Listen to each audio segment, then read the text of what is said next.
وې دا پښتون قوم ډېر پخوانی قوم دی.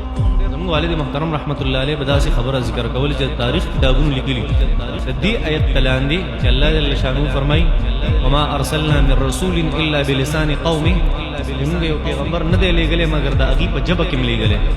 اوس خامخا چې پښتو ژبه ډېره پخوانۍ ژبه ده، دې ته به م یو پیغمبر راغلی، وایي چې کتابونه یو پیغمبر ذکر کړی دی، الله عالم دی. لکه دا خبره مستند ده یا نه ده دا مونږ ته پته نشته. صرف دونه خبره کوم چې تاریخ کتابونو لیکلي چې پښتنو ته یو پیغمبر راغلی او ګلزار یې نوم ګلزار. داسې د تاریخ کتابونو لیکلي.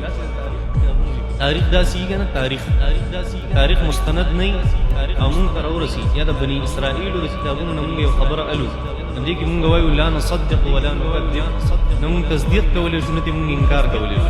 مونږ خبره داسې کوي کم اسرائیلیات چې اسرائیلیات د بني اسرائیل واقعات او هغه تاریخي هغه ذکر شوي.